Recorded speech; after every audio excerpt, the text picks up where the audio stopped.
I'd like to welcome you this afternoon to the Cottage Food Regulations in Georgia webinar. Our speaker today is Mr. Bruce Varnadoe with the Georgia Department of Agriculture. He is the primary contact person for the Cottage Food Regulations and is a retail program manager with the Georgia Department of Agriculture. So this afternoon, we're going to be talking about the new cottage food regulations in Georgia and what is required. The objectives of our presentation this afternoon is to define cottage food operations and what they are, to identify the kinds of foods that can be produced in the home as a cottage food, to identify the requirements that have to be in place for cottage food operations, and then also to talk about how cottage foods can be sold. And then we want to identify the information that's required on labels for cottage food and also define some of the basic food safety requirements for cottage foods to be produced in Georgia. In the first section of the training, we're going to be defining cottage foods. We're going to look at what are cottage foods, what foods can and cannot be sold as cottage foods, what kind of facilities and equipment have to be used in order to produce cottage foods, and then where you're allowed to sell your cottage food products. So I'm going to turn this over to Mr. Varnadoe, and I'm going to ask him some questions. And the first one is, what does cottage food mean? Well, actually, cottage foods is any food that is classified as non-potentially hazardous. It can be produced in a home kitchen of a domestic residence. That would be your personal residence where you live. And it can only be sold to the end user, which is sold directly to the consumer. So what foods can you produce and sell as a cottage food? Well, the types of foods that are allowed under the cottage food program would be examples of loaf breads, rolls, biscuits, cakes, any kind of cake except the refrigerated type of cake, pastries or cookies, candies and confections, fruit pies, jams and jellies, dried fruits, dried herbs, seasonings and mixtures, cereals, trail mixes, coated or uncoated nuts, vinegar, and flavored vinegars, any type of popcorn balls. So that's quite an extensive list, but what foods are not allowed for sale as a cottage food? Well, those types of foods would be classified as potentially hazardous, which would include any type of meat, poultry, fish, shellfish, eggs, even your own yard eggs would not be classified in this particular cottage food regulations. Milk and dairy products, cooked foods, baked potatoes, certain types of synthetic ingredients, mushrooms, raw sprouts, tofu, any kind of untreated garlic or oil mixtures. So in other words, if it's a potentially hazardous food, then it cannot be sold as a cottage food. That's correct. And for those of you who may not remember what a potentially hazardous food is, we would define those foods as foods that are high in moisture. They don't have very much acid in them. They are rich sources of nutrients, so they support bacterial growth. And some of these products have been linked to foodborne illness outbreaks. So that's how you would define a potentially hazardous food. So when you say that you can produce the cottage foods in your home kitchen, what do you mean by a home kitchen? Well, a home kitchen is the kitchen that is in your primary residence. That would be the place where you live. And that kitchen can actually contain more than one stove or oven. It can contain more than one refrigerator or freezer. So are there any particular requirements about the type of equipment that you have to use with cottage foods? Well, what Cottage Foods will require is that it be all residential equipment. No commercial equipment will be allowed, and that would include like a small Hobart mixer. It cannot be in the home. It cannot be used as far as any of your processing. This equipment also would have to be able to fit in your home dishwasher or residential sink. So where can I sell these cottage food products? The cottage food products can only be sold to the end user, which means that product can be sold at nonprofit events, for-profit events, internet sales, but like I said, it has to be sold to the end user. I'm sure there must be a list of places I'm not allowed to sell cottage foods, so where would those be? Well, no cottage food products can be sold or distributed as wholesale, cannot be shipped across state lines. So if you have an internet business, you cannot sell that product across state lines. You cannot sell it to a retail store to be resold at that level. You cannot sell it to restaurants, nor can you sell it to institutions such as schools or hospitals. All right. Well, what if I get a food sales establishment license? Well, if you have a food sales establishment license, you cannot be licensed in your home kitchen for that type of operation. You would have to have a separate commercial kitchen to be able to have a food sales establishment license, and all the equipment, all the processing area would have to be separate from your living quarters. So if I had a kitchen in my basement that I did not use to prepare my family's meals, I could use that kitchen? You could use that kitchen provided that your local municipal government will allow it. Okay, and also then like a community kitchen. Correct. A shared kitchen, community kitchen would also be allowed, but you would be under the Georgia Department of Agriculture Food Safety Inspection Program.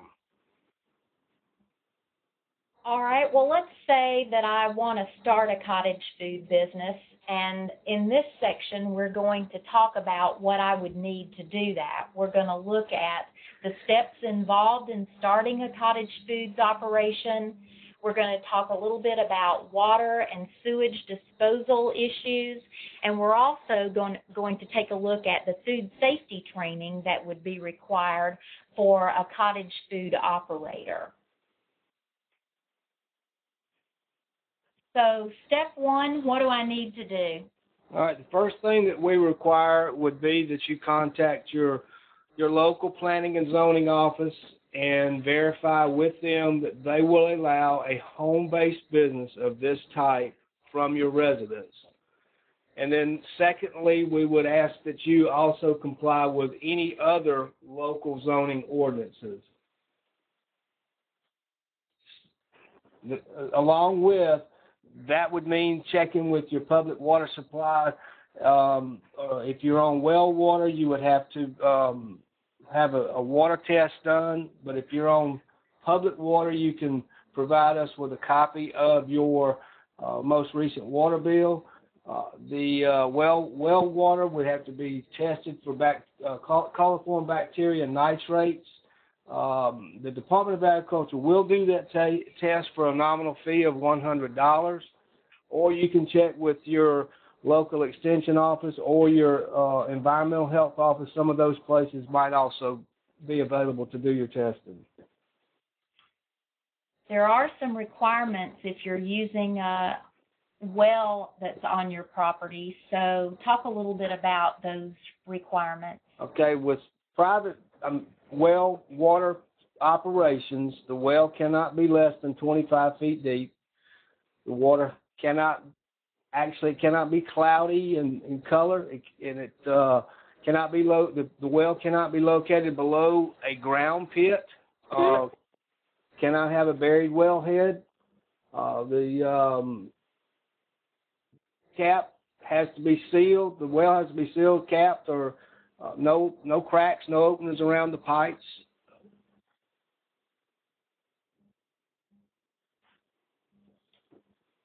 Now, if you're on city water or sewage, you need to check with the wastewater disposal government office to make sure that they're going to allow you to do that.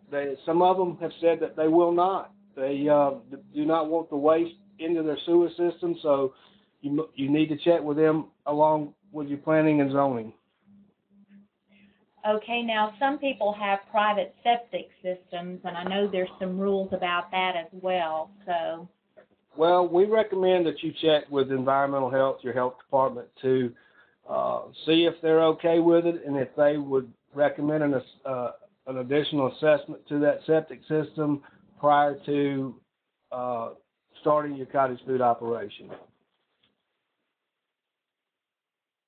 now there are some food safety trainings that are required as a part of this. So what do I need to do about food safety training?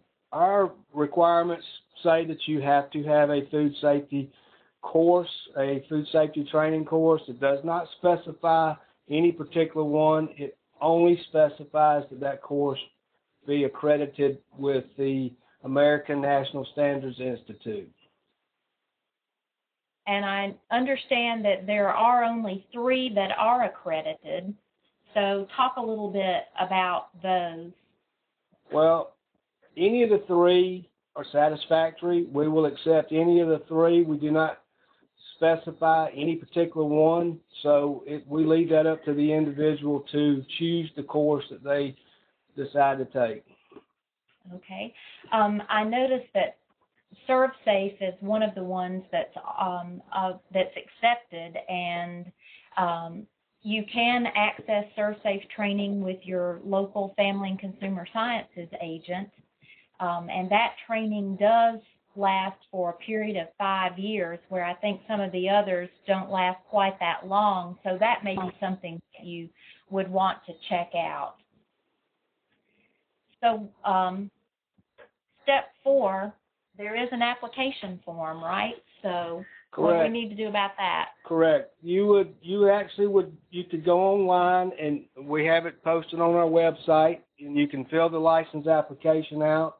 And once you've completed the license application, you can submit that to our licensing coordinator via email, or you can fax it to our office. And we are listing the office phone numbers for the district offices on this slide so that you have access to those numbers if you want to contact the district office to help with that application process. So in this next section, we're going to talk a little bit about the license application itself and some of the fees that are involved with the process. Also, we're going to take a look at what kind of kitchen inspections are involved in the cottage food industry, and then look at what happens when you want to add products to your product line that you didn't specify on your original application.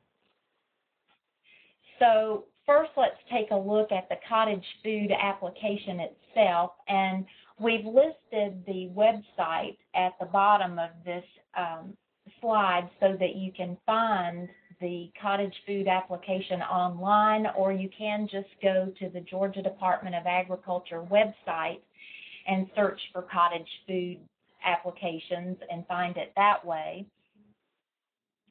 We want to take you through this form, and I know that it's a little bit hard to see, but just to show you the different sections of the form, the first part of the form where you're seeing a red circle is the part where you're going to fill out the information about the name of your business, the physical address, the mailing address, and how your business could be found or located. The green circled section is the section of the application where you're going to fill out information about who owns the business and who the partners or corporate officers are in that cottage food business. The blue circled section is the section of the application form where you actually mark boxes that correspond to the type of products that you're going to be producing in your cottage food operation. There is a list of prerequisites for you to check off on the application form, and these are things like, yes, I've checked with my zoning authority, yes, I've checked with my public utilities, all of those things that we just talked about on the previous slides. You would check off that you've done these in the prerequisite section if you have made those contacts. There's also a section for responsibilities. This deals with things like the certification that you have and the labeling of your product, those kinds of issues. There is a section that talks about right of entry, and what that is talking about the Georgia Department of Agriculture being authorized to enter your kitchen and inspect that facility when you're starting your business. And then there's a section of information about the application fees that are involved. And we're going to talk a little bit about the fees. So tell us a little bit about what kind of fees we're looking at. Okay, the cottage food fees are $100 yearly. That would be for new operators applying after June the 30th, they would only have to pay $50. So as of today, you cottage food operator would pay $50, and then January 1st would pay an additional $100. All right, there is a section we said that lists the products you plan to sell. So tell us a little bit about what you do with that section. Okay, with that section, the cottage food operator would need to check the box of all intended products that they intend to produce in their home kitchen. Now, am I going to have my kitchen inspected? Yes, the kitchen will be inspected as a pre-operational inspection. We will only re-inspect that kitchen on a complaint basis or a foodborne illness outbreak. We will re-inspect that kitchen if you decide to add another product off the product list at a later time. So if I decide that now, instead of just making bread, I also want to make the jam and jelly to put on my bread, what do I have to do? You would need to fill out another application, add that to the product list. You would pay an additional license fee, and the kitchen would have to be re-inspected again. We are going to cover in this next section some special questions that people may have about cottage foods. We want to talk a little bit about some of the additional licensing questions. We want to talk a little bit about product questions and also a little bit about facilities questions. Now, I've been told that just because I have a cottage food license doesn't necessarily mean I can go to my local farmer's market and sell the product. I understand that some of the markets may require their vendors to have a food establishment license. Is that true? Can they require that? Yes, cottage foods is basically just like any other entity of the Georgia Department of Agriculture would inspect, and they would have to follow all local policies that are enacted by the farmers market boards and all the local governing bodies. So they would, yes, they would have to do that.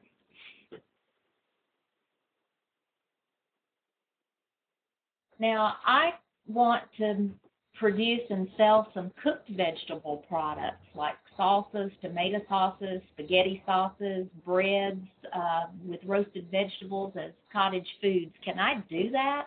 No, not under the cottage foods. Manufactured food, cooked vegetable products like salsas, tomato sauces, They have to meet significant federal and state training and licensing requirements. Cooked vegetables, whether they're fresh or canned, they're usually made from a combination of low acid and acidified foods, and that would fall into the potentially hazardous food category. So cooked vegetables that must be held either hot or cold, they cannot be stored at room temperature, which makes them ineligible for the cottage food program. Okay, let's say I want to press and sell apple cider as a cottage food. Can I do that? No, that's not allowed. No beverages are allowed under the cottage food program. So if I wanted to press and sell apple cider, I would have to get a different kind of... If someone wanted to do a beverage, they could do that, but they would have to be under our manufactured foods licensing program and inspection program, and they would have to go back to the separate kitchen. They would have to be under our inspection program to be able to do any type of beverage operation. So I just couldn't do it as a cottage food? No. What about selling apple butters, pumpkin butters, and other fruit butters?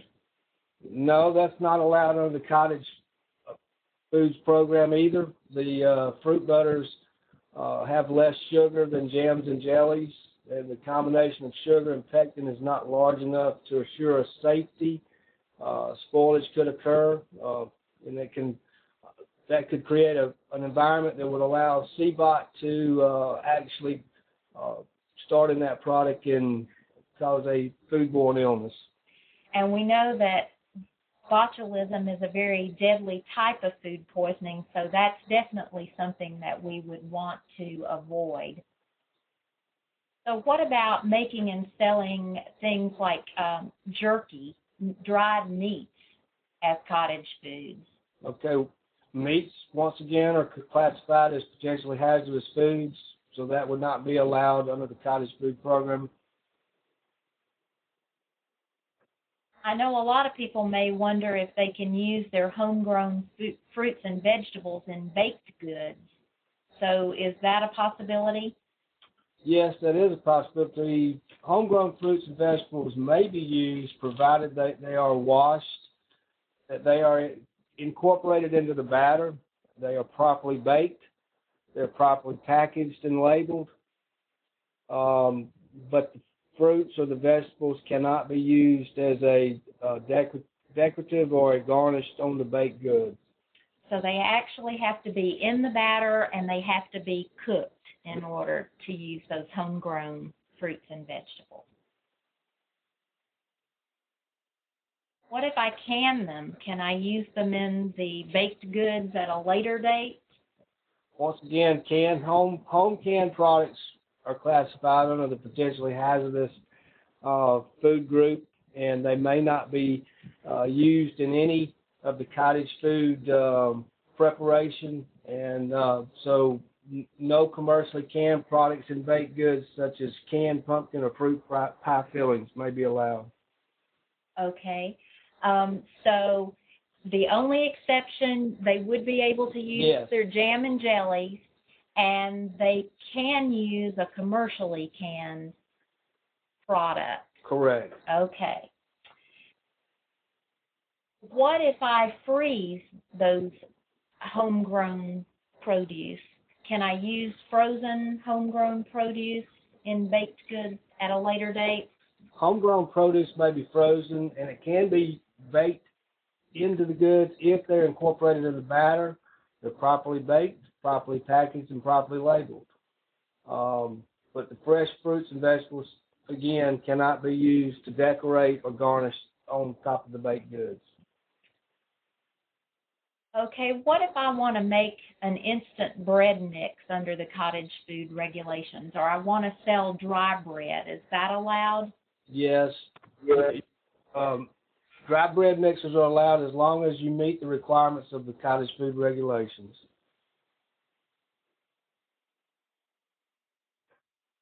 We always hear people or see people wanting to sell honey and syrup. What about that under cottage food regulations?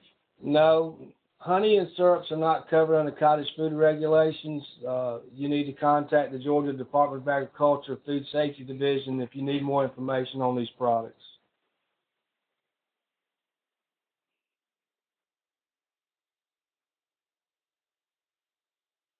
So, where can I make my cottage food products? I know you said I can use my residential kitchen, but what if I don't live in a house? What if I'm in a motor home or I have a summer home? What about those places? Okay, according to the Cottage Food Regulations, you have to use your primary residence, your primary resident kitchen. Now, if your motor home is your primary residence, you can use that kitchen for your cottage food operation.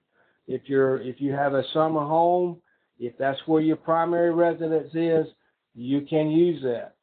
You cannot use an outbuilding such as a shed, a barn, or you cannot use a rented or shared kitchen to operate a cottage food program.